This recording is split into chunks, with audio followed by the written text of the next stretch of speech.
Demande du président de la République. Par lettre datée du 7 mai 2026, le président de la République a saisi l'Assemblée nationale d'une demande de seconde lecture de la loi modifiant la loi numéro 2021-35 du 23 juillet 2021 portant code électoral, notamment ses articles 29 et 30. Je m'en vais vous lire le texte. Monsieur le Président, sur le fondement de la demande de nouvelle délibération, l'article 73 de la Constitution du Sénégal dispose que, dans le délai fixé pour la promulgation, le président de la République peut, par un message motivé, demander à l'Assemblée nationale une nouvelle délibération qui ne peut être refusée. Le constituant donne donc au président de la République la faculté de saisir l'Assemblée nationale pour une seconde lecture d'une loi déjà votée. Sur les motifs de la demande,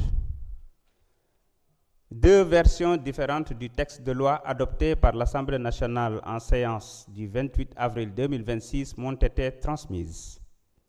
Je note par ailleurs que le sujet des deux versions du texte s'est aussi invité dans la presse par la voix de certains députés.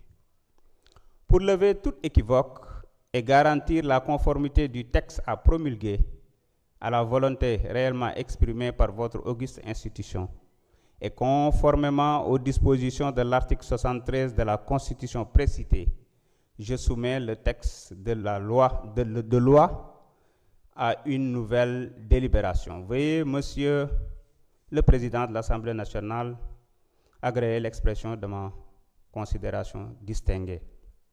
Pièce jointe, les deux versions.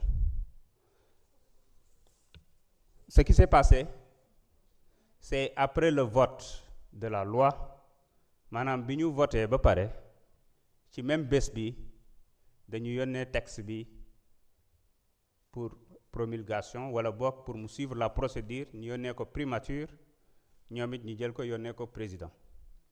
Il se trouve que aussitôt après, les services législatifs se sont rendus compte qu'une partie, en tout cas ci amendement bu ñu defoon ci commission bi am na erreur matérielle.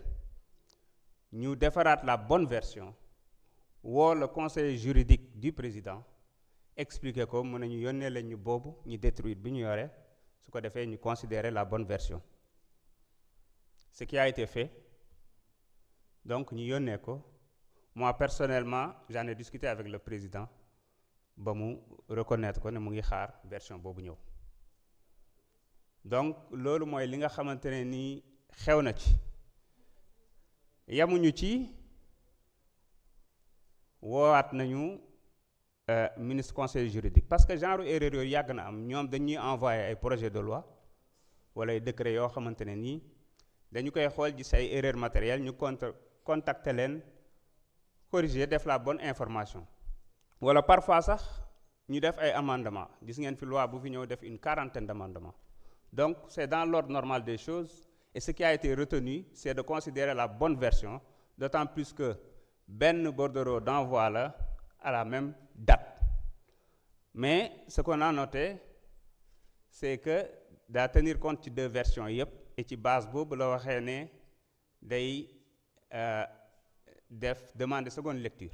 Seconde lecture nag mën na ko demander selon l'article 73, mais dama koy lire mu leer. Dans le délai fixé pour la promulgation, le président de la République peut, par un message motivé, demander à l'Assemblée nationale une nouvelle délibération qui ne peut être refusée. La loi ne peut être votée en seconde lecture que si les 3/5, maanaam 99 députés, des membres composant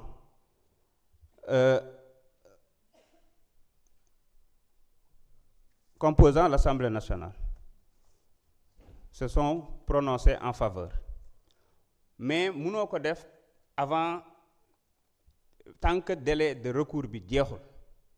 Donc bu délai de recours bi jeexee, la seule chose qui reste mooy demander seconde lecture mais ci période promulgation bi période boobu nag article 75 constitution da ko encadré ak article 93 bu suñu règlement intérieur mu ne le délai de la promulgation est suspendu jusqu'à l'issue de la seconde délibération de l'Assemblée nationale ou de la décision du Conseil constitutionnel bi nga xam ne fii amu fi yoon parce que recours amul déclarant la loi conforme à la Constitution. Dans tous les cas, à l'expiration des délais constitutionnels, la promulgation est de droit, il y est pourvu par le président de l'Assemblée nationale. kon li ci am mooy bu li jeexee tey ci ngoon conférence des présidents dinañ réunir fixer le calendrier de travail ñu jàllale ko commission voter ko en plénière delloo loi bi et comme procédure d'urgence la au lieu de 8 jours c'était 4 jours te dañ ko suspendre donc dans la même semaine la promulgation va passer loolu